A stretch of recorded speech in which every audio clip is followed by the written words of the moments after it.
kandi ikintu gitangaje iyo umuntu ari kugeragezwa kubera ubutware Satani abushaka, uyu muntu akaba ataburwanira, Imana irabureka bukagenda. Kandi bimubimenye nta mana ibaho itarema, icyo uremye kuri wowe mu ijuru ryawe kiraba. Uri imirimo y'intoki z'Uwiteka. Say, you the workings of the hands of the Lord. Nta kindi kiremwa Imana yahaye ubwenge nk'umuntu. There is no any other creation that God gave wisdom like a man. Nta kindi kiremwa kibariza Imana mu kanwa nk'umuntu. Ukoresheje iryo jambo abafizisiye cyangwa abascientifique baratubwira ngo ntabwo abamarayika ari ibiremwa by'Imana, niko batubwira. Ariko uko tutazi inkomoko y'Imana n'abamarayika ntiyaduhaye makuru yayo, ariko ubw'Imana iri hejuru ya byose.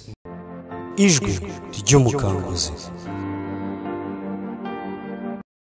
Ndukirubwira umuntu muri kumwe ngo Uwiteka guhire.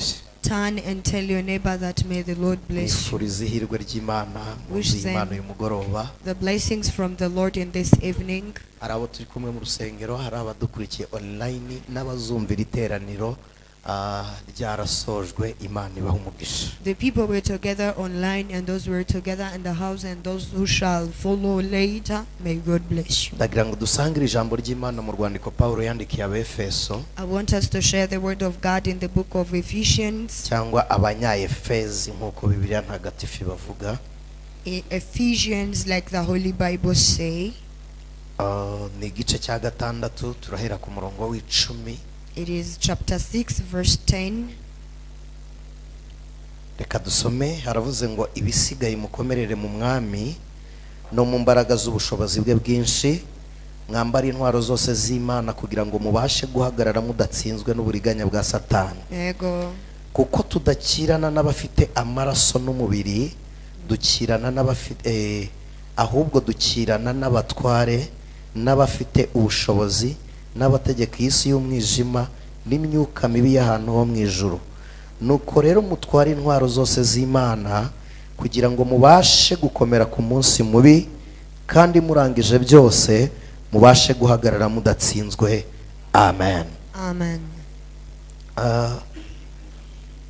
Ndifuza ko tuza gusoma. I wish that we will read mu rwandiko rwa kabiri rwanditswe na Petero, in second book of Peter, gice cya kabiri, chapter 2, tuze gusoma ku murongo waho wa 4. from its verse 4. Haravuze ngo kuko ubwo Imana itababariye abamarayika bakoze icyaha, ahubwo ikabajugunya mu mworera, ikababohesha iminyururu y'umwijima ngo barindirwe gucirwaho iteka. Kandi ubwo itababariye isi ya kera, ahubwo ikarokorana Nowa umubwiriza wo gukiranuka n'abandi 7 gusa, ubwo yatezaga isi y'abatubaha Imana umwuzure. Kandi ubwo yaciriyeho iteka imidugudu y'Isodomu n'Igomora, iyitwitse ikayigira ivu, ikayishyiraho kuba akabarore k'abazagenda batubaha Imana. Ikarokora Loti umukiranutsi wagiriraga agahinda kenshi ingeso z'isoni nke z'abanyabyaha. Kuko uwo mukiranutsi ubwo yabaga muri bo yibabarizaga umutima we ukiranuka iminsi yose, imirimo yabo y'ubugome yarebaga akumva. Umwami Imana izi gukiza abayubaha, ibibagerageza no kurindira abakiranirwa kugeza ku munsi w'amateka ngo bahanwe. Murongo wa 9 ndawusubiramo.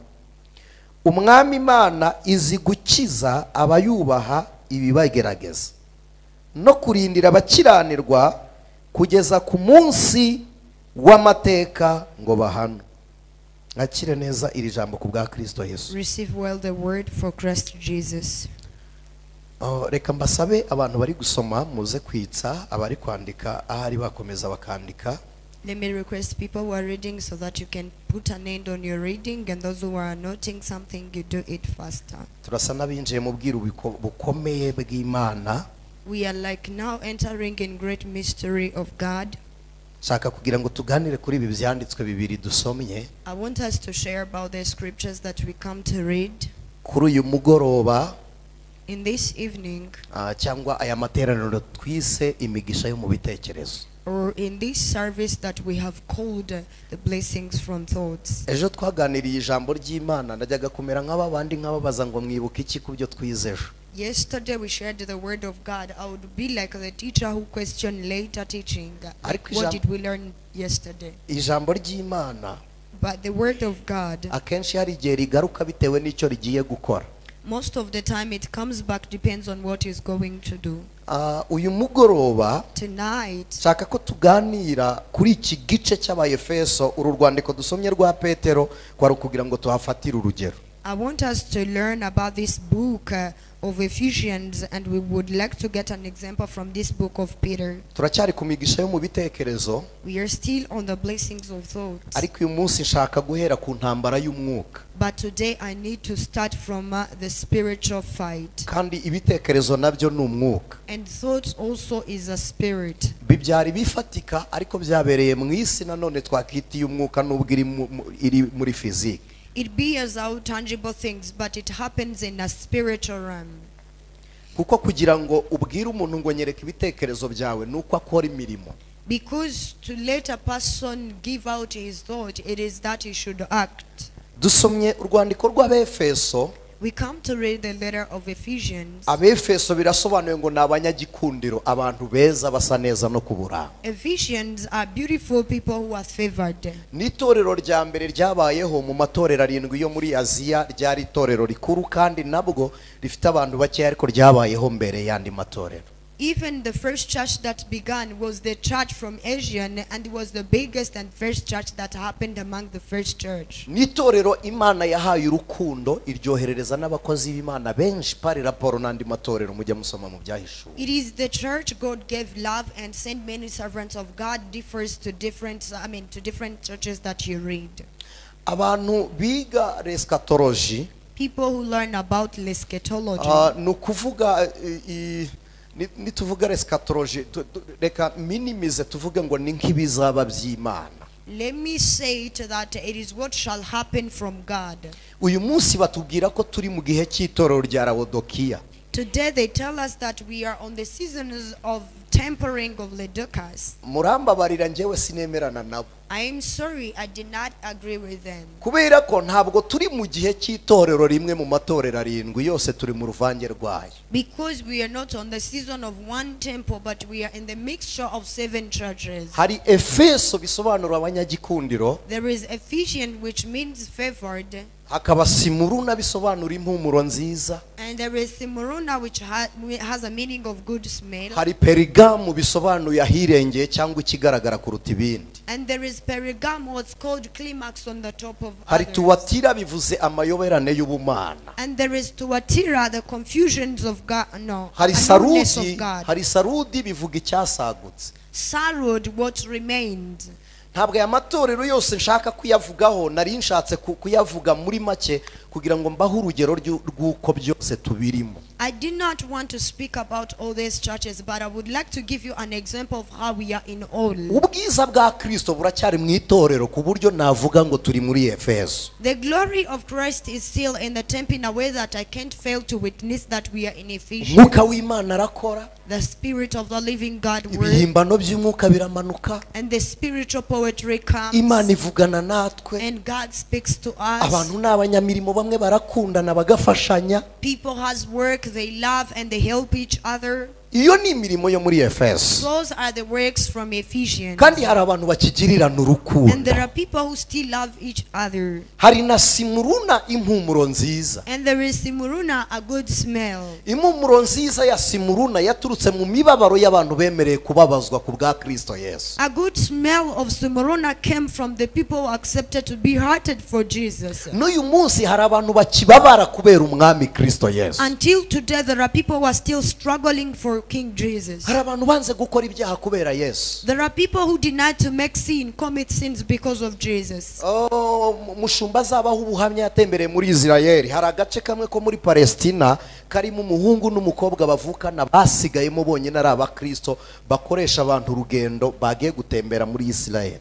May the shepherd testify to you this. In Israel, there are two children, a son and daughter, who were brethren. They remain alone in the country and they help people in Torah. abandi bizera bahari There are no any other believers. barahasigaye baravuga ngo tuzemera kugeragezwa no guhura n'amakuba yariyo yose ariko abantu nibagera hano tubabwire Kristo. They accepted to stay there and face all trials, and if people comes to them, they tell them about Christ. batungwa n'abahatemberereye. They are sustained there by the people who move around there. hari umugabo twiganye n'inshuti yange bamwita Donati n'umwarabu. There is an Arab man we learned together. He's called Donat. yakiriye agakiza avuye mu idini y'abamizirima. He received salvation from Muslim church.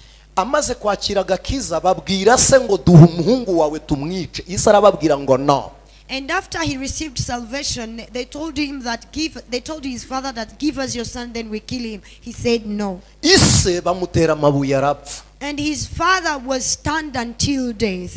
bagiye kumushyingura And the time of burying him, baraye bamushyinguye mu gitondo bafata umurambo we bawukura mu mva barongera bawugarura kwa Donati baramubwira ngo tuzabikora kugeza igihe urekeyeho guhamya Yesu nk'umwami n'umukiza. in the morning after burial of his father, they brought him his body to Donat and said, we shall do the same until you witness that you were out and away from ku Jesus. nshuro ya gatatu Donati yatumye umugabo w'inshuti ye arababwira ngo uko ngenda amenyera kumva umunuko w'umubiri wa data niko ngenda ngira igikundiro cyo gukunda umubiri wa Kristo utaraboze. On the third day, he sent them a message and he told them that as I become familiar with the smell of my father, this is more I feel the favor from the Lord. This is more I feel favor to Jesus. turacyari muri Simuruna aho abantu bemera kubabara kubera Kristo Yesu. We are still in Muruna where people can accept to go through hardships because of Jesus. hari umwana w'umukobwa wigeze ansanga arambwira ngo databuja yahinduye abakozi arambwira ngo nitudasambana aranyirukana mbigenze gute. There is a girl who came to me and she told me that my master have changed employees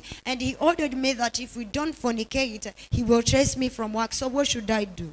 arambwira ngo wareka gusubirayo sinzaryamana nawe kuko umubiri wa databuja sinzawifuza nk'uwa Kristo. aravuga ngo wareka gusubirayo sinjyeyo sinsubire mu kazi. She said, I better not go back to work because I will not last for the body of my boss more than how I can last for the body of Christ. mbonye yamara amaje ndamubwira nisubirayo numara kuhagera umubwire impamvu udashaka gusambana nawe umubwire ngo umubiri we ntushobora kunganya ubwiza n'uwa Kristo. I told her when I saw she was defended that go back to him and tell him the reason why you cannot accept to fornicate with him. Tell him that his body is not that good more than the body of Jesus. byatumye shebuja yirukana abakobwa bemeye kuryamana nawe aravuga ngo uyu ni uzambera mu kazi. It became the cause of his master to chase other girls who accepted to sleep with him, and he said, this is the right person to work for me. iyo ni Simuruna. That is Simurun. Pergamo biravuze ngo nahirengeye. Bergamo means a climax of the top. dufite abantu batajya bemera guhisha agakiza bashaka ko bigaragara ko bagira Kristo Yesu. We have people who does not hide their salvation, who want everyone to realize that they belong to Christ. hari abantu ugera muri saro y'iwabo ukabimenya ko ari abakristo. There are people you come to their saloon and you realize that are Christians. hari umuntu ugera mu modokari ukamenya ko ari umukristo. ari Pergamo nta gihisha agakiza ko muri we ari itaruye. There is a person whom you can go in his car and you realize that are Christians. They are at Belgium in a top of climax. iyi minsi ishize These past days, abantu bateye waraza bashyushya ubwonko bamwe bava ku Mana ariko dufite n'abandi bari Sarudi basigaye batigeze bagenda bagumanye na Kristo. people had been in a comfort zone and they don't no longer care about God, but we have people who are still with Christ. Laodikiya rero Laodicea, biravuga ngo Laos and Diakeo ni ukuvuga ngo ni igihe Imana icira umuntu urubanza. it means Leos and Diakeo. Diakeo. Yes, It means Diakeo. when God judged positively to someone. Yes, ibyo biravuga ngo ni igihe Imana icira umuntu urubanza. It means it is when God judged a man. iki gihe cy'itorero ry'Laodikiya cyangwa igihe cyo gucira umuntu urubanza. This season of Laodicea church, all the time of judgment, abamiririste bagitegereje mu 1844. people was waiting for this from 84. umunsi baravuga ngo nibwo Yesu azaza, bari bazi ko aribwo isi izarangira. They was thinking that this is when the earth shall be ended. Babonye isi itarangiye baravuga ngo ntabwo ngo nubundi nukuza kwa Kristo, ngo ahagurutse ku ntebe y'imbabazi, ngo agiye kwicara ku ntebe y'urubanza, ngo ari gucira abantu urubanza. Niyo mpamvu batubwira ngo ni igihe cy'itoro ry'Ilawodokiya, ngo Imana iri guca urubanza. They say Jesus no longer having mercy, but he's on the throne of judgment. This is why they call it the season of Laodiceas, that God is making judgment. Ariko hari ibintu mumbabarire ni mitekerereze ya Anicet sinze kuba confusinga. Hari ibintu ngewe najya nemera ko bizaba. But please do not take it like your mind too. This is my own mind. There are things I do not believe that will happen. Niba Bibiliya ivuga ngo ihene zizajya ibumoso intama zijya iburyo, If the Bible says that goats shall be in left side and sheep go in right side, ndatekereza ko urubanza rw'abanyabyaha ruzaba nta mucamanza, bazashinzwa n'ibyo bakoze. I think the sinners won't have a judge, but they shall be judged by their own sins. Ubu murabona Imana izafata umwanya wo kujya gucira abanyabyaha urubanza. Icyakora imiryango 12 ya Isiraheli izacirwa urubanza n'abanyamahanga babizera. Do you think God will waste his time for judging sinners, except what I think is that 12 families of Israelites shall be judged by Gentile believers? Uko muri mwe nta muntu n'umwe ushobora kuyoba ngo yibagirwe iwabaze gutaha iwanjye, niko n'igihe cy'urubanza rw'imperuka uwa Kristo azajya kwa Yesu, uwa Satani yibwiriza iwabo. Nta muntu uzataha iw'abandi. Like none of you can go wrong to his place and come to my home. This is how even to Christ's season, no sinner shall come to Christ, shall take his right ways. Mbabwije ukuri nta mwanya Imana izabonera abanyabyaha wo kwicarana nabo, kuko ntibazareba mu maso y'Uwiteka. I'm telling you the reality that God will not find time to sit and face sinners. They will not even manage that, because God cannot find that time. Rero twigarukire ku byo twasomye ku Bayefeso. So coming back to our point of what we read in Ephesians. Abayefeso ni itorero ryandikiwe na Paulo. Ephesians, it is the church written to by Paul. Ryandikirwa na Yohana, urwandiko rwa mbere, urwa kabiri n'urwa gatatu yari ari kwandikira Abefeso. And John also texted to them 3 letters. Intumwa zose uko muzizi ko ari 12 zajyaga zijya mu minsi y'imyidagaduro muri Efeso. And the apostles, as you know, all of them, they used to go to entertain in the church of Ephesians. Habaga amapisine zogeragamo muri Efeso. There was swimming pool where they used to swim in Ephesians. Hakaba inzu y'isomero basomeragamo umuzingo w'ubuhanuzi bareba ibizaba bya Kristo muri Efeso. There was also the room where they should go to read in the books. Paulo amenya nubwo ibyo byose bihari, And Paul realized that even though all that are there, amenya ko batigeze babyakira, batazi n'uburyo bisobanurwa. he got to know that they did not receive it or know its meaning. Amara y'imyaka 3 abwiriza urugo ku rundi, arubwiriza umuzuko wa Kristo. He spent there 3 years teaching about the resurrection of Jesus, home to home. Urugo ku rundi. Uyu mushyitsi ndamuwifurije, umushyitsi ubabwira ku muzuko wa Kristo ajya basura. Imana yugurura amarembo ibaha abashyitsi nk'abo. I wish for you such guests who will always visit you by telling you about the resurrection of Christ. Paulo abigisha umuzuko n'urupfu rwa Kristo uburyo ari rwo rwatumye tubaho. Paul taught them how the resurrection of Christ gave us life. Abayefeso bakiraga kiza, And Ephesians received salvation. Paulo asigayo Timoteyo umwuzukuru wa Loyiziya. And Paul left Timothy there, the grandson of Asia. Yari umwana uvuka ku mubyeyi w'umukristo. He was a son who was born to a Christian parent. Nyina yitwaga Priska, yari umuririmbyi mwiza. His mother was called Priska, was a good singer. Aravuga ngo ubwo wumvise nyagokuru ukumva na mama wawe, ningusiga muri Efeso nanjye waranyumvishe, Timote uzahagarara neza. Amugira bishop w'itorero ryo muri Efeso. And he said, Timothy, as you heard from your grandmother and you obeyed your mother, as well you come to listen from me. If I leave you here, you shall work well. And he turned him the bishop of Ephesians church. Iryo ni itorero ryabwirijwe na Paulo, ariko hari irindi torero ry'intumwa za Kristo. There is a church, this is the church that was taught by Paul, but there is another church of the apostles of Christ. barisigiye Yakobo mwene nyina wa Yesu uvuka kwa Maria na Yosefu. They left it to Jacob, the brother of Jesus, who was born from Mary and Joseph. Ariko uzi gusengera mu itorero ririmo murumuna wa Yesu. Do you know to pray in a church where the young brother of Jesus belongs? Ari buhayobora. And is the leader. Efeso ntabwo yari yoroshye. Ephesians was not that simple. Efeso uko bari gukura mu buryo bw'umwuka, As in Ephesus, they used to grow spiritually bafungura ikirere cy'ubusabane n'Imana. by opening the realm of interconnection with God. Satani arafuha. The devil was jealous. Umujyi wo muri Efeso, And the city in Ephesians, uva i Burayi yahingukaga Efeso, wava Afrika wa Efeso, wava Aziya Efeso. he who's coming to Europe would go to Ephesians. And this one who comes from Africa goes to Ephesians. Everywhere you should be from, you should directly go to Ephesians. Kubera ko hari ku kirwa, And because it was on the island, amato y'ubucuruzi bwose yatsikaga ku kirwa, Efeso itera imbere mu bucuruzi. all ships of business should pass and stop from Ephesians, and they would prosper. Abacuruzi bazaga muri Efeso batabwirijwe n'intumwa, tibabwirizwe na Paulo, ntabwo bemeraga kujya mu nsengero, bari bafite ikigirwamana bitaga Aruteni.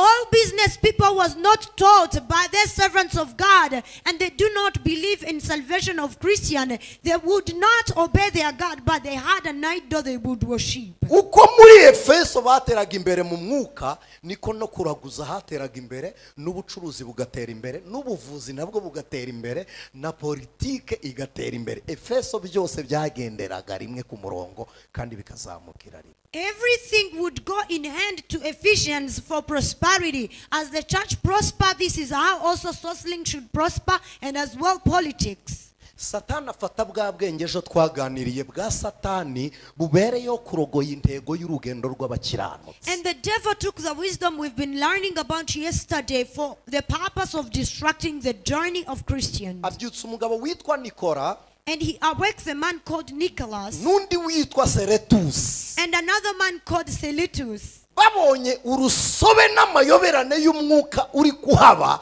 batangira kwigisha n'abamayoberane y'umwuka. When they saw confusion of things that was happening, they started talking about, teaching the confusion of spirit. Nikora niwe se w'inyigisho zitwa Nikorayiti, mujya musoma mu byahishuwe. Imana yavuze ngo mwanze inyigisho z'abanikorayiti. Nicholas is the one who produced Nicolaite teachings.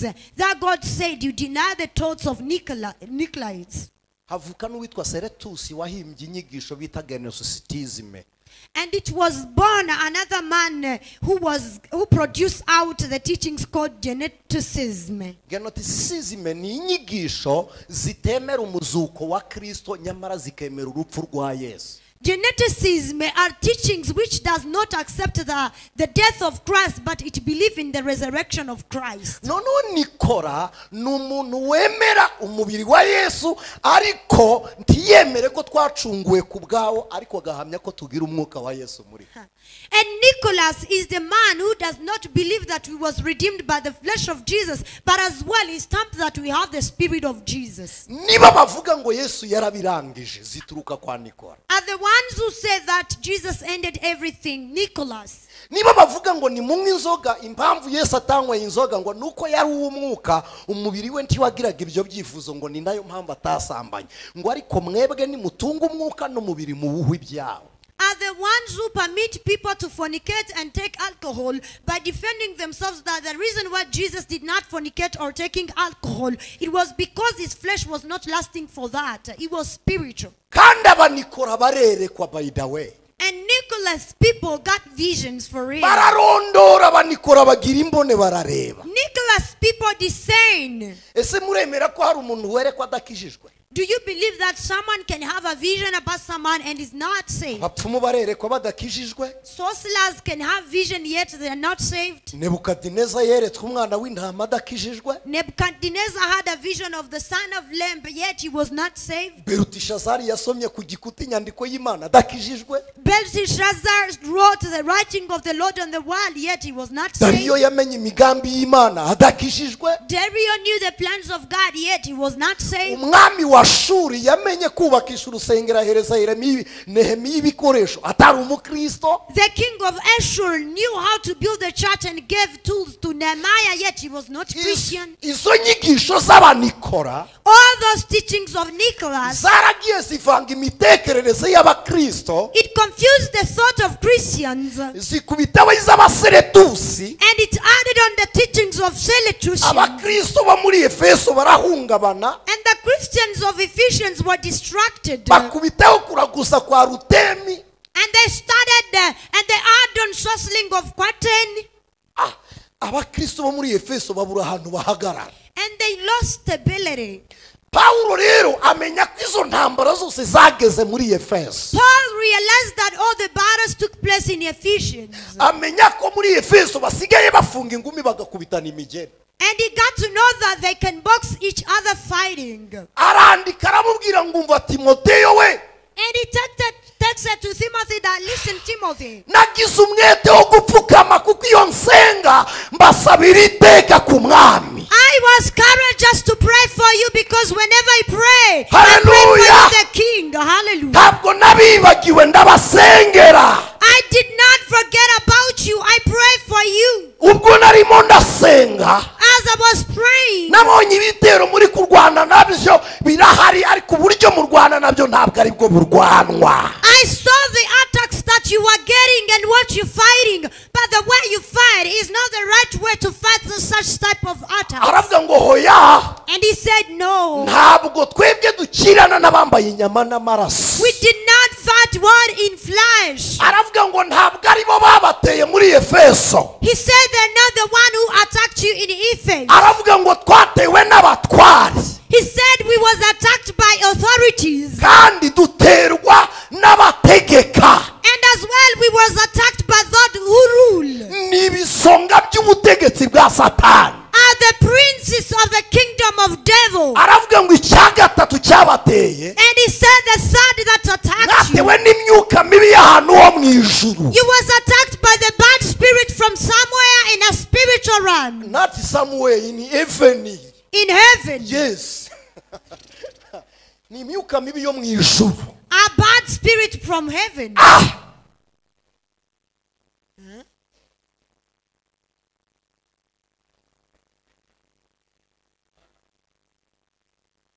Aravuga ngo And he said, iyo myuka yabateye the spirit that attacked you, iturutse.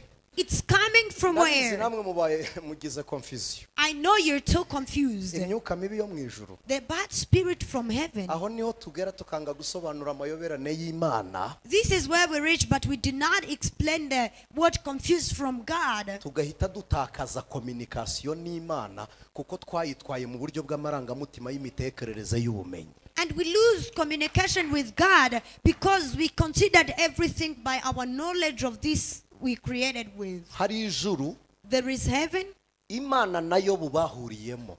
that God and Job made. Murabyibuka Imana nayo hanyuma Imana na Satani, Satani n'Imana baganira. You remember when God was conversing with Satan Akayibwira ngo uvuye hehe Satani? and he asked him, where are you from, Satan? Ngo mvuye kuzerera mwisi no kuyitambagiramo. And he said, I'm from fulfilling earth and moving around. Ubwo se ukuvuga ngo hari aho bahuriye ntimubyumva. It means they met somewhere. Iramubwira ngo wabonye umugaragu wanjye Yobu uburyo akora ibyo gukiranuka kanyubaha. He told him that, did you see my servant Job, how he does righteous and honor me? Satani aravuga ngo nibyo namubonye ariko nukubera ibintu atunze. And the devil said, yes, I've seen, but it is because of everything he owned. Erega nimureke kwigurutsa Bibiliya ni iyacu. Do not fly away, the Bible belongs to us. Mujya musoma ijambo ry'Imana rivuga ngo imyuka mibi ivuye ku Uwiteka ngo itera habo. Do you read the word of God that's saying bad spirit coming from the Lord attacked Ahab? ibyo se byo kuki mubikwepa kandi ari ibyacu nabyo? So why don't you think about that and it's ours? Mujya musoma ijambo rivuga ngo imyuka mibi yajyaga iva ku Mana ngo igahanga kuri Sawuli, Dawidi akaza gucuranga. Do you read the word of God that says bad spirit from God used to attack Saul and David come to play music? Ntabwo ngiye kubabwira ko Imana igira abadayimoni ni muhumbu. Come on, tell us. I'm not going to tell you that God has demons. Ntabwo ari byo ngiye kubabwira ni muhumure. It's not what I'm going to teach you. Iri ni ijuru ryapfuye. This is the dead heaven Ryasimbuwe n'uru ruhimbi ruri hano muri Rayon. that was replaced by this pulpit in Ni Lion. ijuru ryaberagamo kuramya no guhimbaza Imana riyobowe na Lucifero. It is the heaven where they would take time to praise and worship God, led by Lucifer. Impamvu umurimo wo kuririmba mukora utazarangira nuko watangiye mbere yuko imirimo y'indi ibera mu isi ikorwa n'ubu. The reason why the work of worshiping and praising shall not end, it is because it began before all other works that took place in the earth. Niba ari ikintu Imana ikunda kibera mu materaniro cyangwa mu itorero ryayo, ni abantu bayivuga mu majwi y'urwunge bungikanye, kuko mu ndirimbo iyo ari indirimbo yahimbwe n'umuntu ufite umwuka w'Imana, Imana irayikunda. If there is something favorite to God, it is when the singers are singing to God in different vocal melodious voices, and if someone who made this song is so spiritual, God feels in love with this song. Umunsi Satani yarashinzwe kuramya no guhimbaza ari buyoboye iri juru ry'imyidagaduro. When the devil was in charge of entertainment, he was leading this world, he was in charge of praising and worshiping, in charge of entertainment. Yari marayika mukuru. He was the great angel Ufite amababa nk'abandi bamarayika bisanzwe. who had wings like all other angels. Amababa ya Rusofero ntabwo yayagurukishaga, yayakoreshaga mu buryo bwo gucurangira Imana. Ibaba ryarimo sentitizeri ririmo ishako, ririmo inanga, ririmo imyirongi, ririmo drum, byose byari biri mu mababa ye. He used not to use his wings by flying like all angels, but he used his wings to play musical instrument to God by worshiping God. Akura mu muhogo yaririmba amajwi 12 agasohoka. And when he give out his voice, 12 types of voices come out directly. Ukumva soprano, tenor n'ayandi ntaramenya ngewe ntabwo nyazi. Yose agasohoka Imana ikavuga ngo voilà. He give out first voice, second and third, and all other voices that I yet know. And when God hear from that melodious, he says good. Ariko nubwo yari gitangaza atyo ntiyari yemerewe kuririmba areba Imana. Yaririmbaga areba mu bandi bamarayika, mu madepartema y'abandi bamarayika bose bicayaho.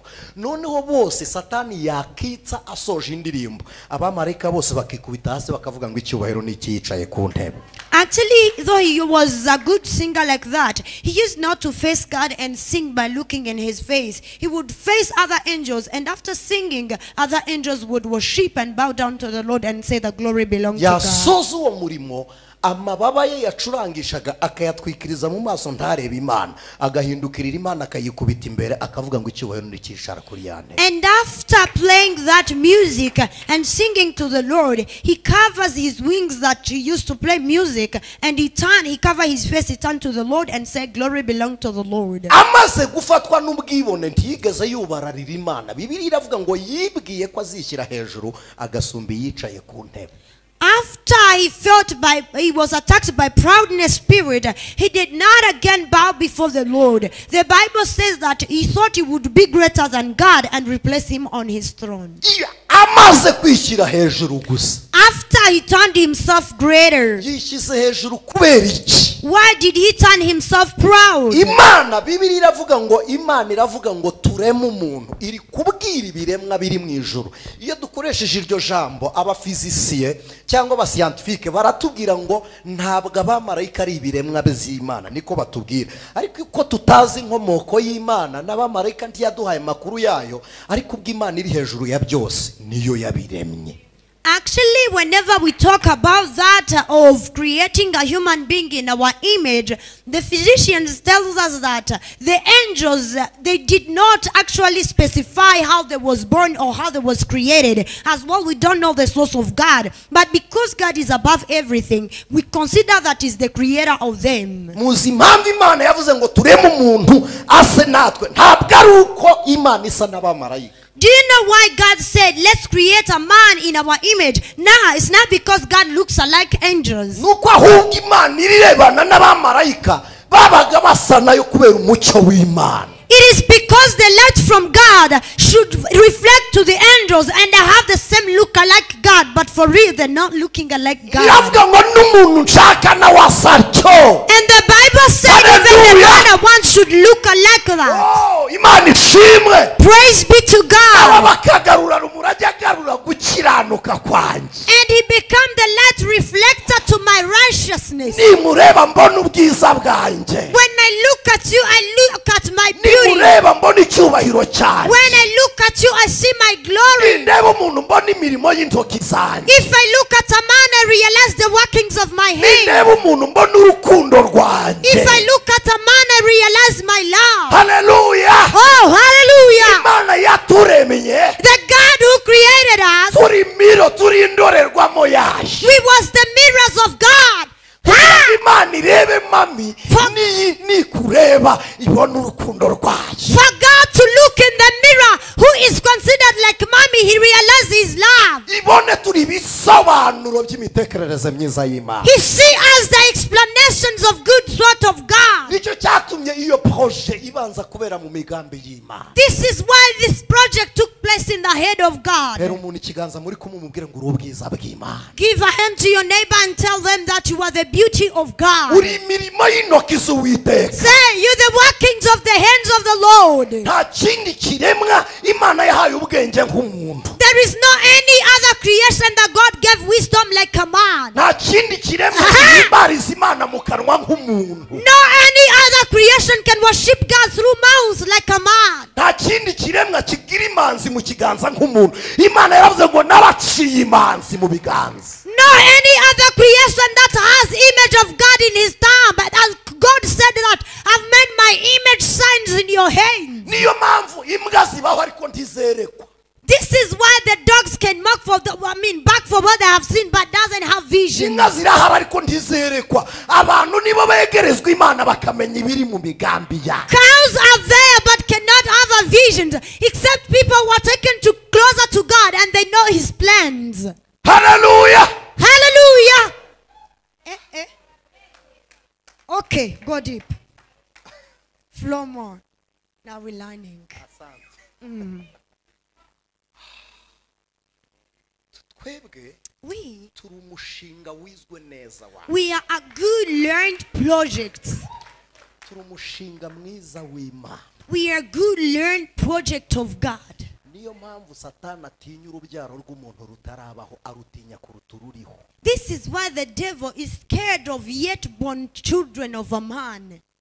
niyo mpamvu ategura guhitana bataravuka, agategura uburyo batazaza, agategura uburyo abarwanya, akarwanya inda. murabiza ababyeyi intambara murwana muri kubyara ziruta izo murwana mugiye kwimariye.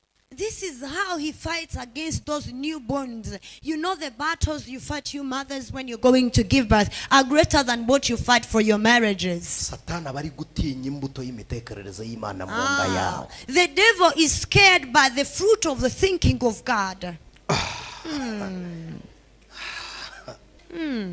niyo mpamvu umwana w'umukiranutsi abaho mbere y'uko avuka, kuko Imana imuvugaho nyina atarasama inda ye. That's why a child of a righteous lives in the thoughts of God, because God speak about him before even the mother conceive his conception. niyo mpamvu Imana ijya iduha isezerano ry'urubyaro ikavuga ngo uzabyara umuhungu uzabyara umukobwa. ntikubwira icyo azamara cyangwa icyo azakora, rimwe na rimwe ikanabikubwira, ariko kugira ngo umubyare yaramuvuzeho aba ari mu mitekerereze yawe. That's why God can reveal to you that you shall give birth at a baby boy or a baby girl, and maybe he doesn't tell you what he will do, but yet you realize that God have your child in his mind. ngeze ku rubyaro rw'umuntu mu migambi y'Imana ndahatinda. sinshaka kuhatinda kugira ngo na devi inyigisho ya none, kuko nshaka kwinjira mu bwiru bw'Imana. When I'm on offspring, the ideas of thought, result of the project of God, I can take long there, but I do not want to take long from there, as I have to enter deeper in the mysteries of God.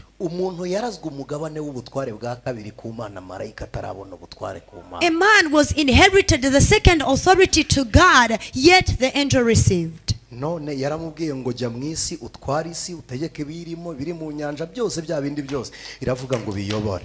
He told him that go on earth, lead what in the sea, what in the earth, and lead everything there. Umuntu wubashye Imana akagendera mu mategeko y'Imana akibwira ibyo Imana yibwira niyo yaba ari umukozi w'iwawe fendofe azaba umutware kuko afite ubutware muri we. He who honor God and follow his command, though can be your housemaid, he will be an authority before your sight because he has the power and the authority from God. Nashaka bari umuntu utunganya inzira z'ibirenge byawe. Even though can be the person who clean the road where you pass driving. Abakora mu public toilet mu magare cyangwa mu masoko uwo muntu yubaha Imana gusa. Even though he can be working in public toilets in the market or where the bus parks, just that he honor God. Such person is an extraordinary creation that God is happy of more than what he has created. The reason why the devil was proud.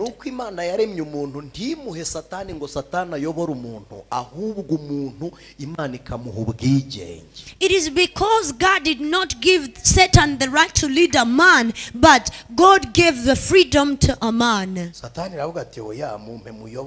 Imana iti umuntu namuhaye ubutware ni utegeka isi. Satani yumvaga ahantu tuye yahayobora niyo mpamvu ajya yiseseka kugira ngo ahatware ahayobora hategeka yahaririye mbere ukimara kuba projet y'Imana. And the devil complained to God that submit a man so that may be under my guidance. And then God said, no, I have already given him the freedom to lead everything on earth. This is why you find he always found the way to insert himself in your life. It is because he wept for leading you before you born even.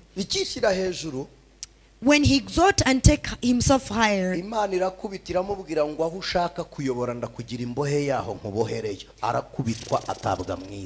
God hated him and said, I will imprison you for those people you need to rule. And he set him down of earth. People taught you that the world belonged to the devil. They lied to you. The Lord, the earth and what's filled in it belongs to the Lord. It is the inheritance to those who honor God. Even though the devil is locked from there, in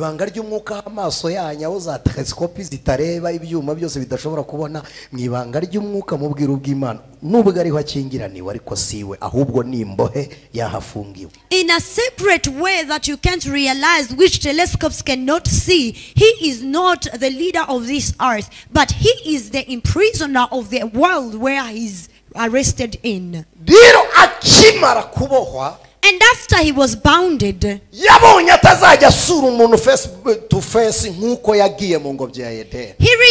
that he won't visit a man face to face like he went in the Garden of Eden. And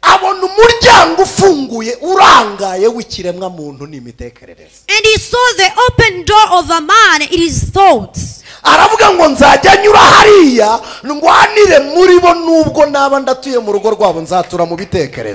said, I shall be passing by there, though I won't live in their thought, but I will be fighting in their minds.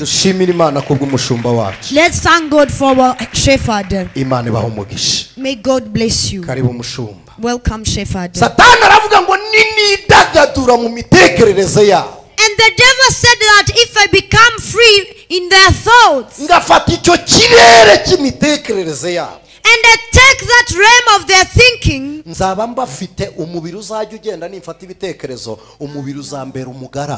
I'll be having them, because if the body goes, if the mind goes, I'll be holding their flesh. We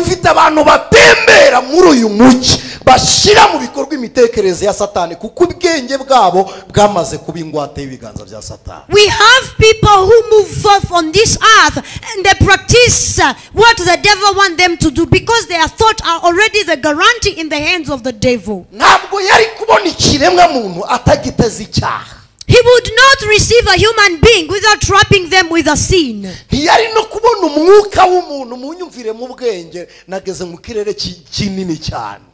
And he would not receive a human being's wisdom. Listen to me spiritually, I'm in a realm of spirit. ntabwo yari kubona n'umwuka wo mu muntu atamuhuje n'ikindi kiremwa cy'umwuka. He would not receive the spirit from a man unless he connect him with another spirit. yakoresheje abamarayika bo mu ijuru dusomye Pawulo avuze yakoranaga nabo aramya ahimbaza. He used the workmates angels that they used to serve together by praising and worshiping. akoresha abamarayika batabyumvise rumwe n'Imana. Imana imanuye Satani basigaye ari ibyigenge. Bibiliya iravuga ngo ni imyuka ikorera mu batumvira Imana. And he worked with these angels who did not understand the same way with God. When he took the devil down, the Bible calls them that a bad spirit that works in the people who doesn't honor God. iyi myuka ikorera mu batumvira Imana niyo mapironi ya Satani anyuzaho amazinga y'imiriro ya Satani. Satani ajya acana ku bantu. The spirit of the people who does not honor God, it is the foundation of where the devil connects, the wires that connect to the people so that they may be distracted and dishonor God. afata abamarayika baramanuka mu gice cya gatandatu cy'itangiriro. In chapter 6, he took angels and they descended. Theology ntibyemera y'abagiriki kuko siyanse y'abagiriki ivuga ko marayika adafatika. The theology of Greeks does not believe it because their science says that the angels are not tangible. namwe siko mubizi ko marayika adafatika? Aren't you the same aware that the angels are intangible? Bob siko bizi. Isn't how you know it, Bob? Yakobo yamufashe ukuguru. Jacob holded his leg. yaramufashe. He took his leg. Joshua aramubwira ngo uwo mu bacu cyangwa uwo mu babisha. And Joshua asked him, do you belong to our people or you belong to our enemies? Aburahamu yamubagiye ikimasa barasangira. Abraham killed a cow for him and they shared. Loti yarabacumbikiye bararyama. Lord hosted them and they slept to his home. Barafatika. They are tangible. Barafatika bararya bararyama. They are tangible. They eat, they sleep. Bibiliya iravuga ngo babonye abana b'abantu ari beza barabasambanya. The Bible says that after they saw that human beings are beautiful, they fornicated with them. Urubyaro babyaranye n'aba bakobwa Bibiliya iravuga ngo ni ibihanda byatukaga Imana. The Bible says that the children they bear together of these people, the Bible calls them the giants that insult God. Ubwami bw'umuntu mu isi y'umuntu Satani arongeye abujishemo icyubahiro cy'Imana. The kingdom of a man on earth, the devil again disrupt the kingdom of the power and the glory of God. Uyu mwana ubyawe n'iyi myuka ku mukobwa w'umubiri. This child who was born from this spirit on a fleshful girl. Nababwiye ngo nshaka kubabwira amayoberane y'ubumana uyu munsi. I have told you that I want to reveal to you the unknownness of the spirit of Afite umubiri arasura nyina mu mubiri. He is in flesh, he visits his mother in flesh. Nakenera papa we aramusura mu buryo bw'umwuka. Kuko And se ni umwuka. he needs his father, he will visit him spiritually because he is a spirit. Ise ntabwo acyambaye umubiri yabaye ikindi kiremwa cy'umwuka kandi noneho Bibiliya yabitubwiye mu rwandiko rwanditswe na Petero yatubwiye ngo Imana yarabafungiranye. And his father no longer the flesh, he had become a creation of spirit, like the Bible have told us that God have looked to them. Kuko rero aba bana batari buca iminyururu Uwiteka yabatandukanishirije na base birasaba ko basura intekerezo. Satani yahise ashaka abakomisiyo b'abapfumu bazajya bahuza aba bantu mu buryo bw'imyuka. Okay. So, because these children yet cut the connection of their spiritual fathers, the devil have made the sourceless connection so that it may be directly working to man. Yahise akreye abapfumu afata umwuka w'ibitekerezo bye, umwuka w'ubushobozi bwa Satani, umwuka w'ububasha bwe awubiba mu batubaha Imana. Arababwira ngo mujye muconnecting aba bantu baganire. He directly took the spirit, his own spirit, so that he may take it to sourceless and gave them the power to connect the people and converse. Ngewe ndabizi fizikoma ntabwo ari umuntu wabimbwiye singura umbarirano nzu umugabo wajya guragira utuntu bita impaca. I know it's live. It wasn't the story that I was told. There is a man who used to shepherd this impasha type of animal. I don't know it in English. I'm sorry. It's not a known. It's a known phenomenon. So you got this. I can't know that in English. abagabo bajyaga bajya kuzana inzoga bagatuma ikibindi bagasukamo inzoga ikibindi kikongera kikagaruka. I know some parts where they used to transfer the pot and beers got inside, then it take itself back. None se ko mugiye kuvuga ngo ntibishoboka iyo bagutumye ihembe riza ritwawe nande? So you're going to complain that it's impossible when they attack you with a horn. Who come carrying it? None se ko mugiye kuvuga ngo ntibishoboka bohereza inyatsi yinjijwe nande? You're going to say it's impossible when they transfer divala. How does it come? Barakukindaguye umutwe baragubanyije imbavu barazikanda kanze nti ntaho banyuze waryamye ufunze urabona barinjijwe nande. Iyo fenomene babikoramo binjiri wawe niyo babikoramo nubundi bakora transfer ya. That phenomena of what happens to your life, this is what happened as they work by transferring their things and work. Paul said that you're not fighting fleshful man. That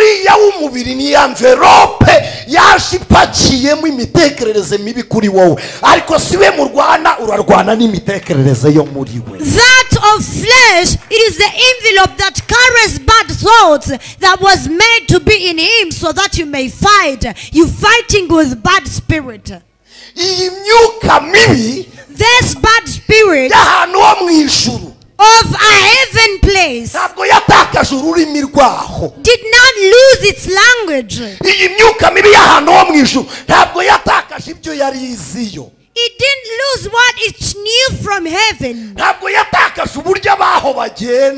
spirit did not lose the walking style of his people.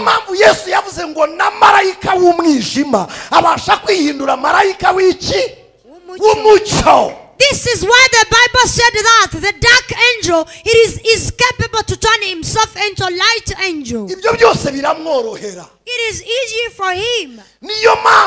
That's why tukavuga ngo amase ibisubizo bya Daniel byarafashwe n'ibiganza birusha imbaraga Daniel.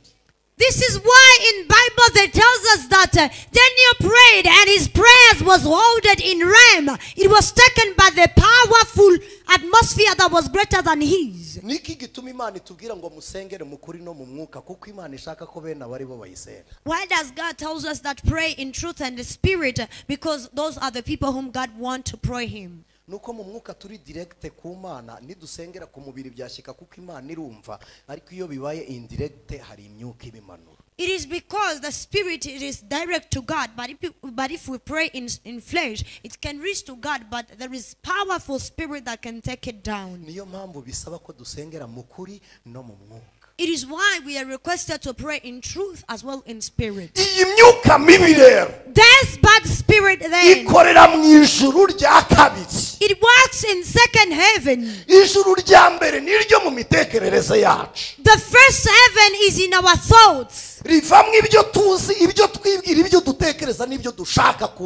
speaks of what we know, what we think, and what we need from God. You're the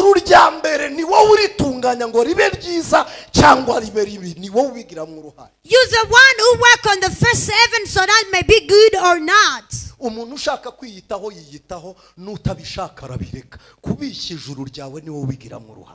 If you want to care about yourself, you do it, and if you don't want, it's up to you. To better your heaven, it is for your work.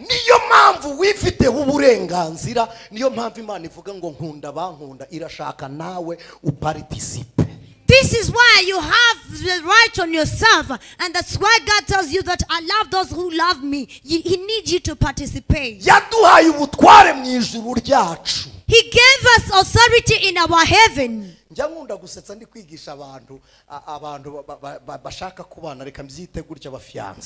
I give out some funny words to the fiancés.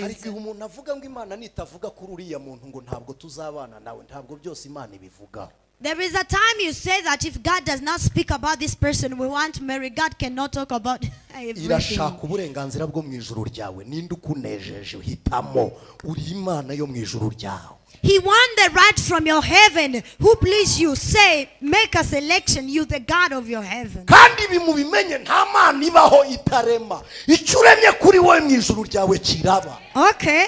And know this.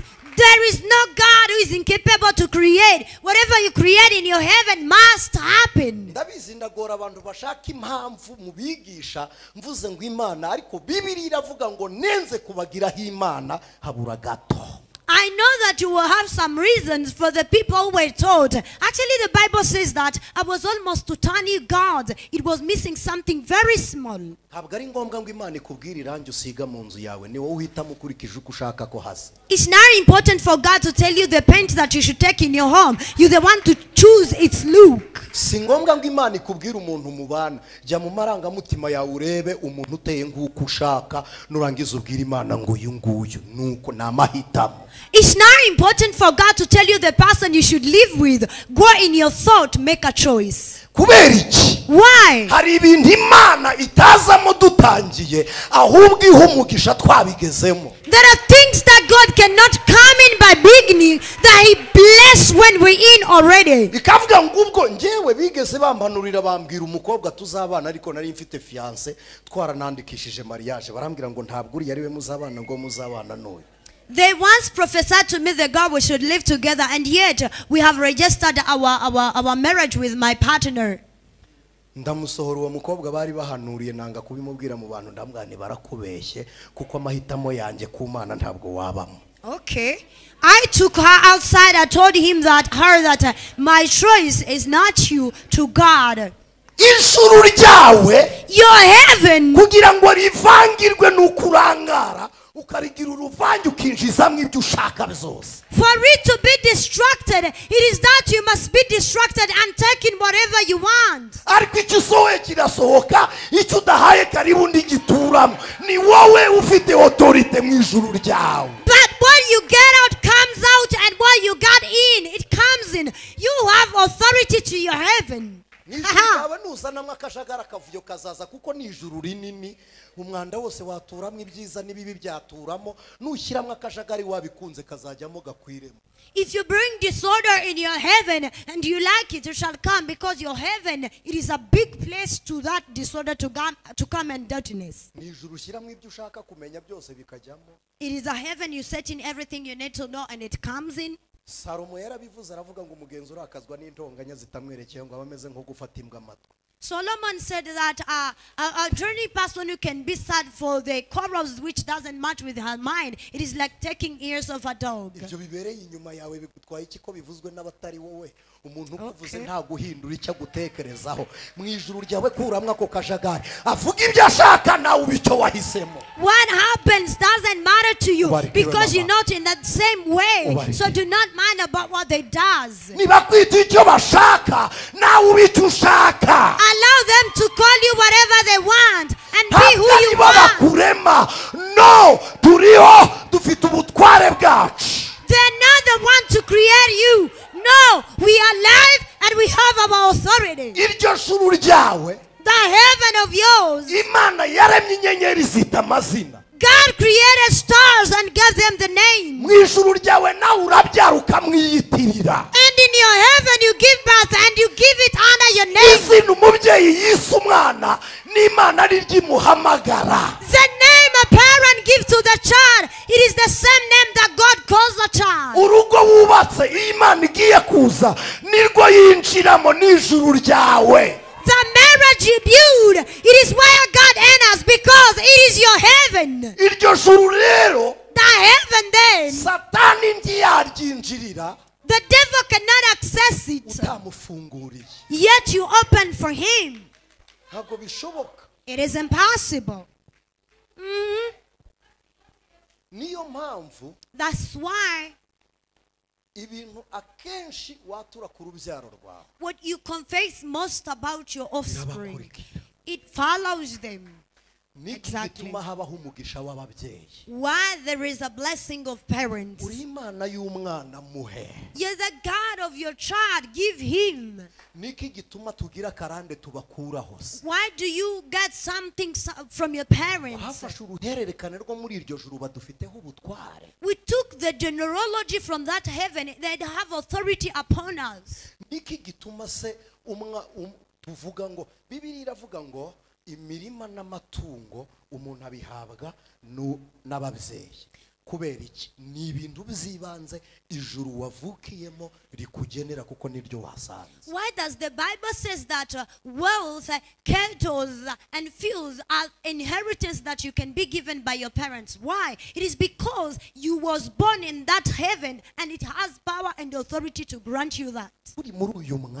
Still in this spirit and this time. May God give you power in your heaven. There are people who are seated here, they don't have houses, but in their heaven they have already decorated it.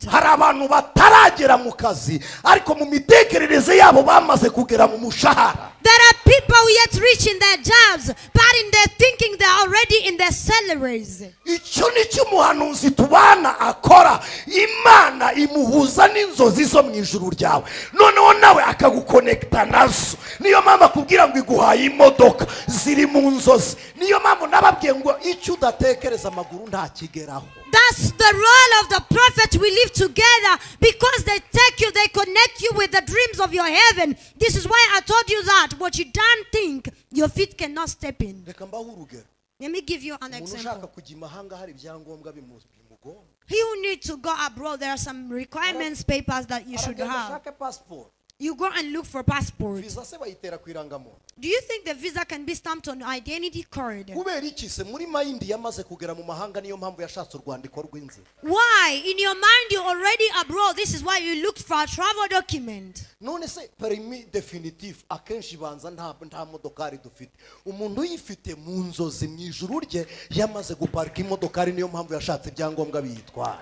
the person who owns a driving permit, in his heaven he already has a parking car. Abantu mwashingiwe abenshi batahana amasahani ntibajyana ibiryo bitetse nuko bazi ko nibagerayo bazateka. People of God married, they take some materials and tools. You do not take food which are prepared because you're aware that you will arrive there and cook. None ugiye gufata amasafuriya uyajyane ibikoresho byo mu rugo bitware uratunganya uburiro utunganya amashuka umugabo azaryamaho ataraza none mu mitekerereze y'ijuru ry'ubumana niho udashaka gutunganya. So you will take there everything. You arrange your bed with sheets and bed covers where your man will sleep. So in a realm of thought, this is what you don't need to think about. Stop disorder in your heaven. You are His God. You're the God of your heaven. Hallelujah. Ah!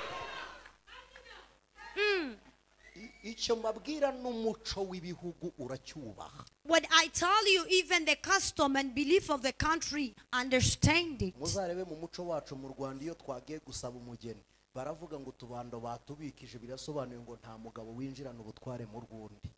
Actually, look, even in our dowry introduction of our culture, when you're going to ask for a bride, they say that outsiders have kept, we kept something for our outsiders. No one can enter in someone's authority.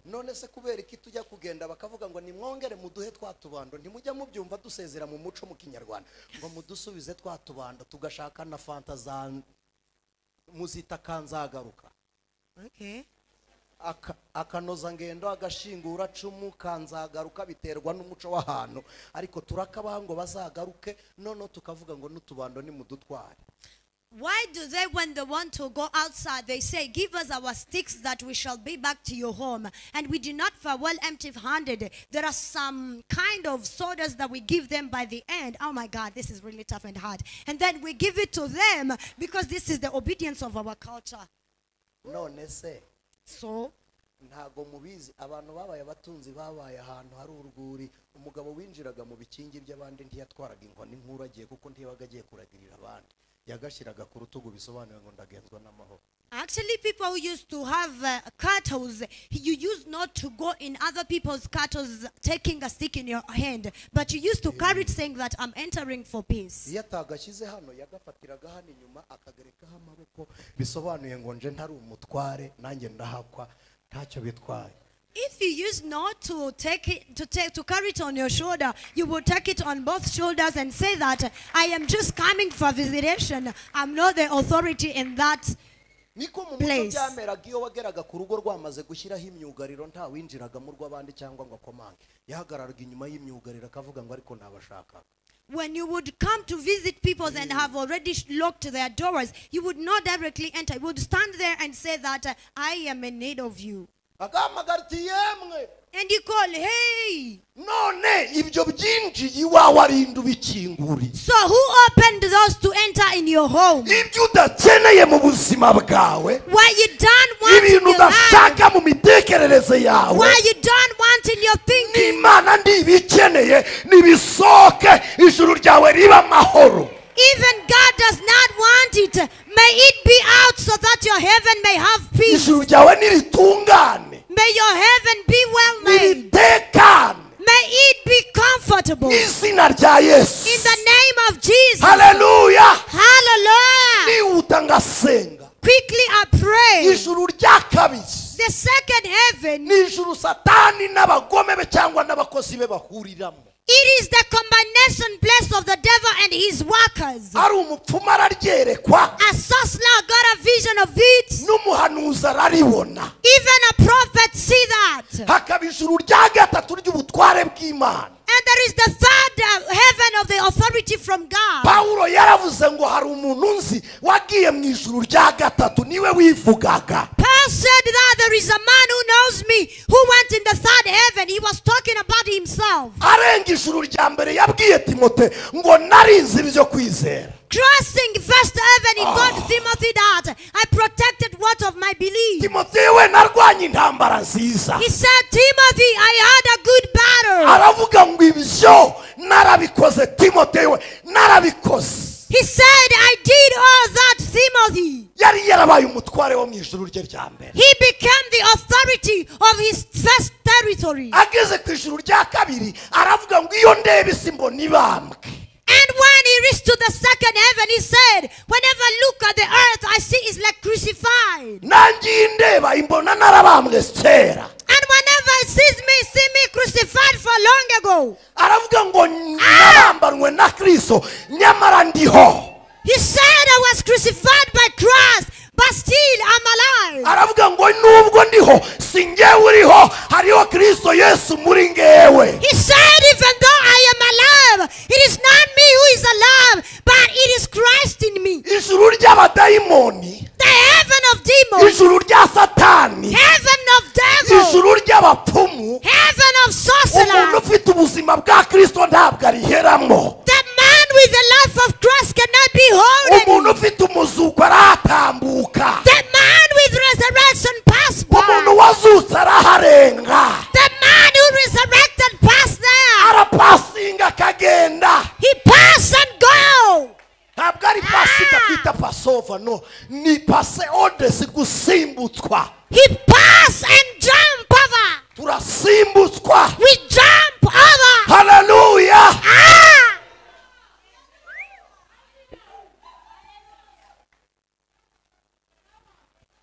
Turasimbutswa. We jump.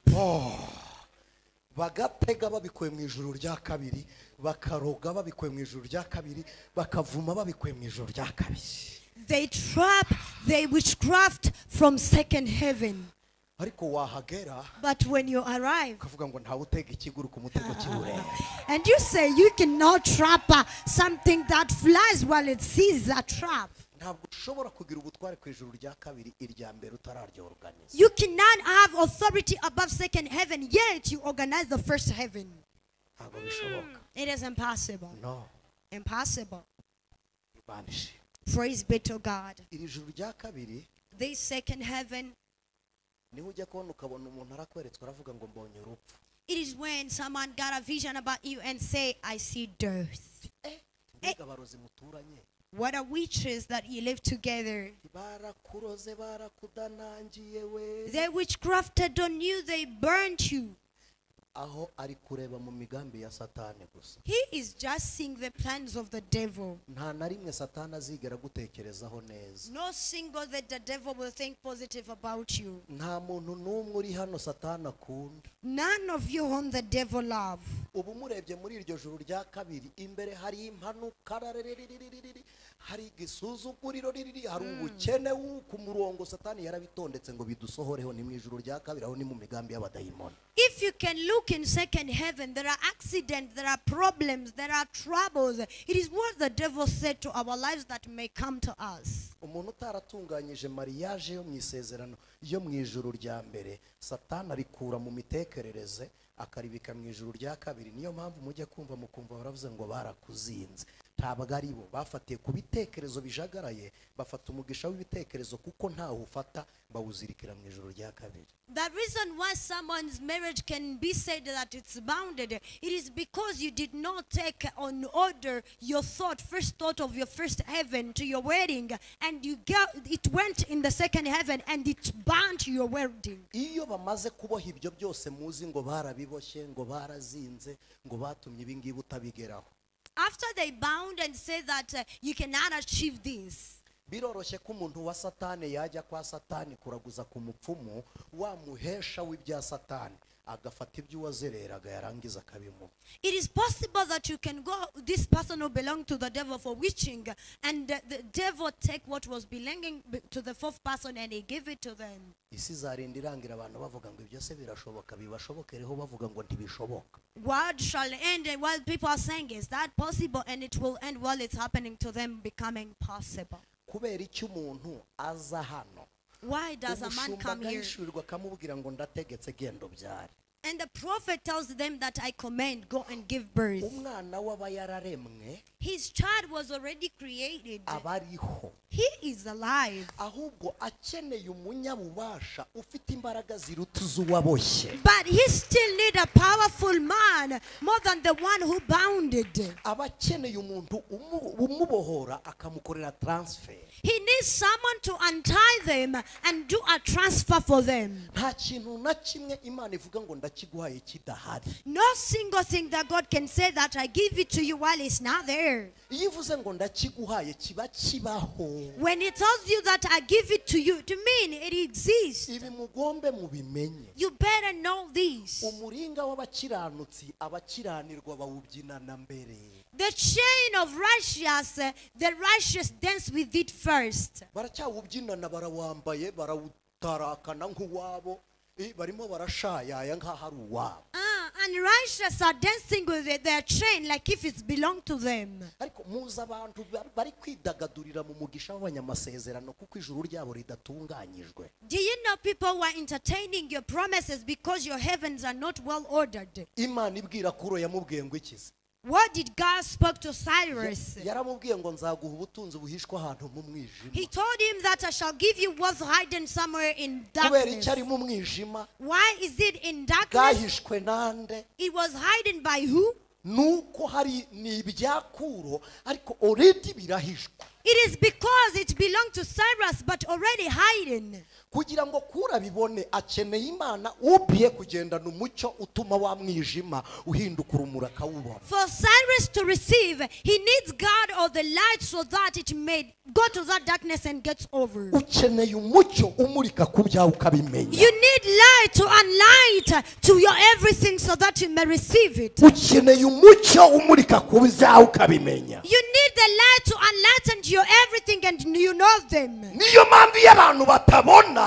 It's why when people does not see, Imana ibacira amarenga ngo barwanire ibyabo ikanyura mu muhanuzi kabivugaho. God speak to them indirectly through the prophet and tell them what they should fight for. Iyo bivuzeho, when he speak about that, bivuze ngo wikitwara nkawe hari ibindi byawe genda nk'umurwanyi wishaka. To mean, he's asking you to not behave like the way you behave, but behave like a fighter and seek for your everything. ninde wababeshye ko Dawidi kubaha Imana byari kumuhesha ubwami atararwana n'intare?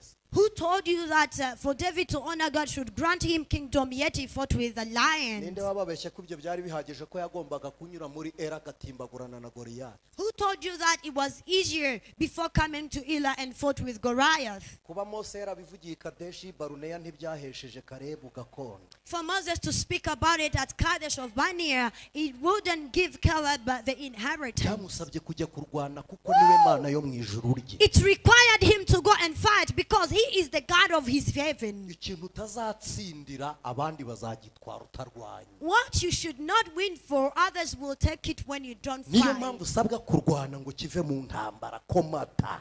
This is why you're requested to fight, make a fight so that you may receive. ejo twarabibonye niba Yesu nta mahoro y'ubusa yigeze abaha muratekereza imigisha ari yazabahera ubusa? Yesterday we learned about it. If Jesus did not grant you peace for free, do you think he will bless you for free? yaduhaye amahoro avuye mu nkota. ejo twarabibonye. He gave us peace from sword. We learned about that yesterday. n'umuzuko bukuye mu rupfu. Even resurrection is out of death. n'ubuntu buvuye mu maraso. And grace is out of flesh. I mean blood. icyo mwita grace ni iki? So what do you name grace? grace bituruka kuri grace ku binuri byo mu maraso. Grace, it's from the greasy, from the body abadokiteri flesh. bize ubumenyamuntu biraturuka ku misokoro. imisokoro niyirema niyivubura ikarema amaraso.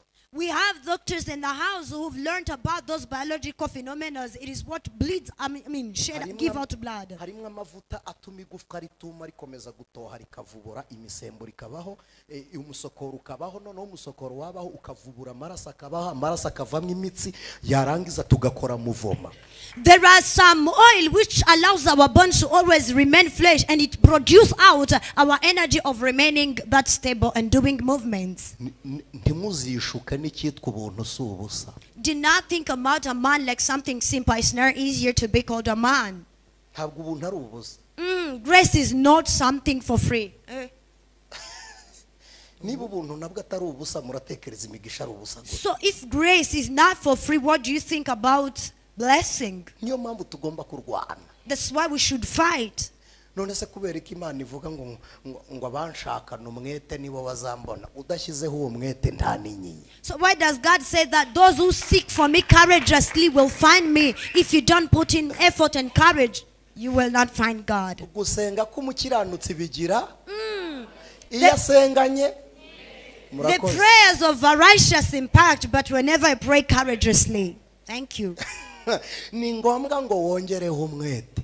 It's necessary and important for you to add on courage. umukiranutsi gusa ibyo ntacyo bitwaye ugakubita ukukuru kukundi ndi icyaremwe gishya. To be called a righteous and put a leg to another, it's not enough to be called that you are new creation. ibya kera biba bishize, kandi umuntu uri kuvuga ngo ibya kera biba bishize aracyari mu manza z'imihati. Word of the past have been ended, and this person is saying this is still in trials.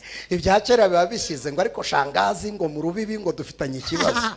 The past it's over, still you have the problem with your aunties. byose se wabirekuriye rimwe n'ibyo kwa sogokuru nabyo ukabireka. So why can't you release everything at once and release what of your grandpa? ariko se ubwo ni umuntu wababeshye cyangwa nibo bibeshye? But ntabwo mvuze mwe. is it the man who lied to you or you lied to yourself?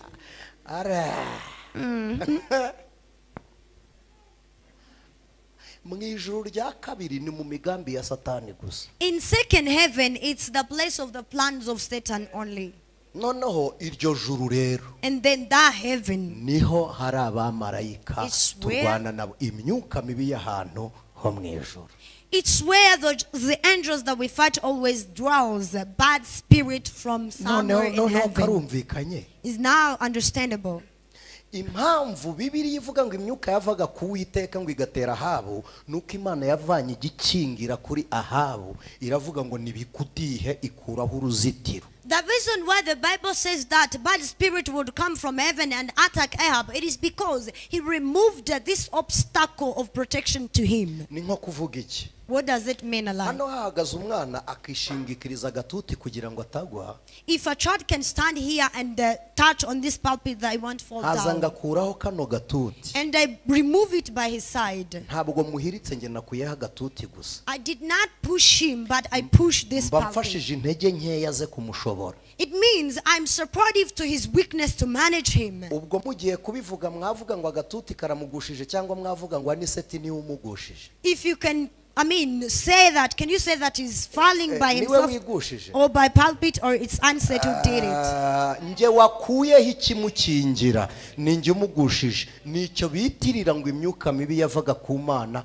ikagera kuri Ahabu nuko Imana yari yarakuyeho protection yayo. This is what they name that God have removed his protection to Ahab. It means it's how you've made the child fall by removing this supporter.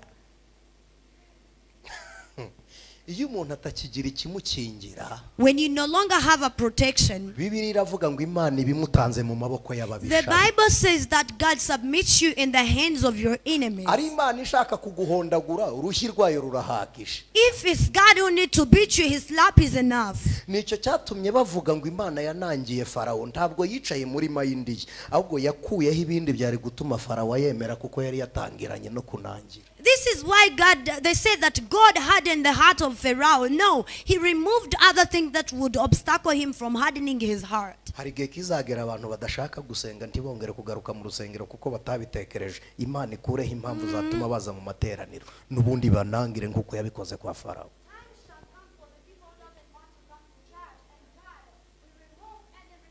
Will take them to church and harden their mind definitely. Iri juru rya kabiri, This second heaven, haheze amakwe y'abantu benshi we. there are many people's weddings that are hoarded there. Umuntu ajya kuraguza yasaba ubutware, You go for sorcerers if you ask for authority. Satani akirukana umuntu ku ntebe ye agashyira mu ndi muntu.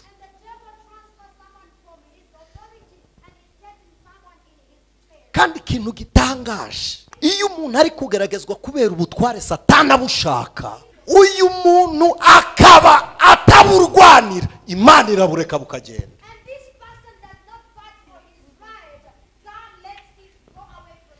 Ibyo udashaka Imana ntizabiguha, ibyo udakeneye Imana ntizabiguha, ariko ibyo ushaka Imana irabirwanira kugira ngo inezeze umwana wayo.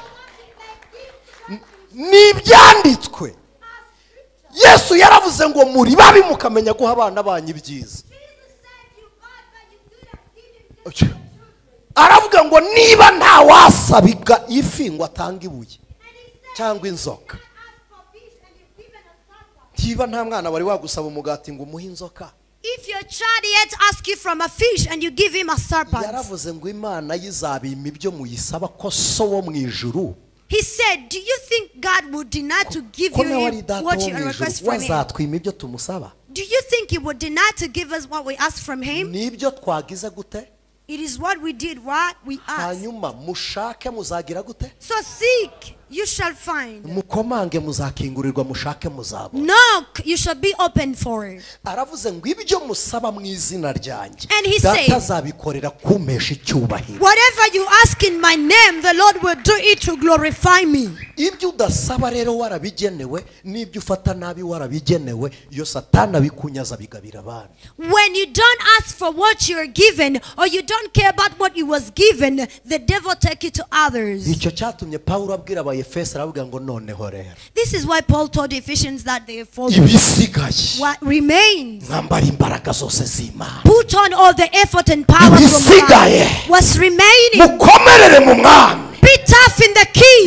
Ibisigaye What's remaining? mube mu bushobozi bwe bwinshi. Be in his mighty power. Aravuga ngo kandi And he said again, utware intwaro carry all weapons zose z'Imana, of the Lord. ngo nibwo muzabasha guhagarara And this is when you shall stand boldly, mudatsinzwe n'iki without failing by the seizement of devil. n'uburiganya bwa Satani. Without failing by seizement of the devil. Biravuze ngo iyo bugutsinze kuriganwa n'ukunyagwa icyo wari ufite. It means whenever it makes you fail, it means it's to be taken off from what you have. Abantu benshi Many people bariganijwe ubutware bwabo. were seized from their authority. Hari abantu bariganijwe. There are people were seized. Imana uyu mugoroba God tonight, igusubiza ubutware bwawe, may Him restore your authority. ikugarurira ubusonga bwawe, May Him get your ikugarurira back. ibizari byawe wanyazwe. May Him get back your everything. Bibiliya ivuga iki? What does the Bible Iravuga ngo say? The nzabashumbusha Bible says that I'm a reward. ibyabo inzige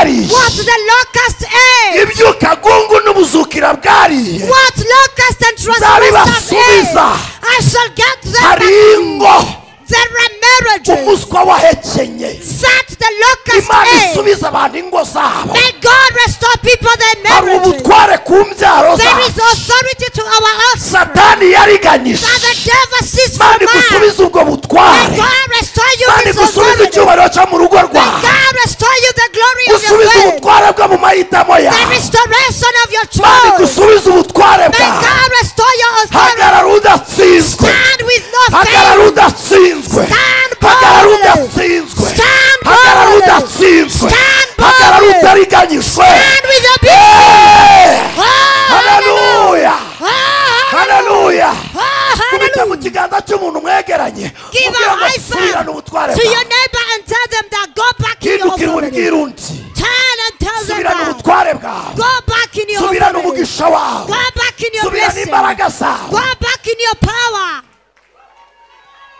subirane ibyishimo byawe, Gain back your joy. subirane umugisha wawe, Gain back your joy. bisubirane, Gain back them. bisubirane, Gain back them. bisubirane, Gain back inda them. y'ingumbi isubirane urubyaro, The womb of a person mu receives izina us. rya Yesu, In the name of umutwe wawe Jesus. usubirane ubwenge, May your head gain back ibirenge wisdom. bisubirane inzira May your feet zihirwe, gain back blessed ways. bisubirane, Gain back. bisubirane, Gain back. bisubirane, Gain back. subirane ubutware bwawe, Gain back your authority.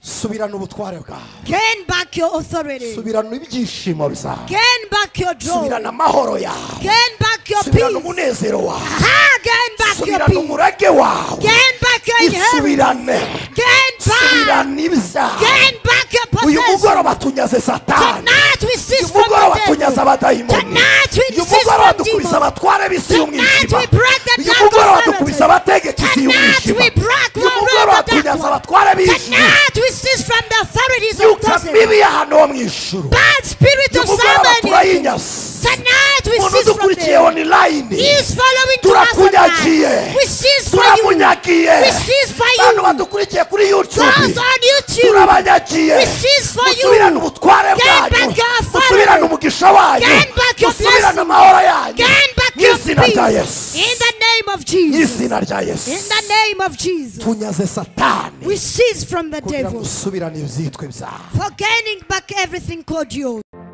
ijwi ry'umukanguzi.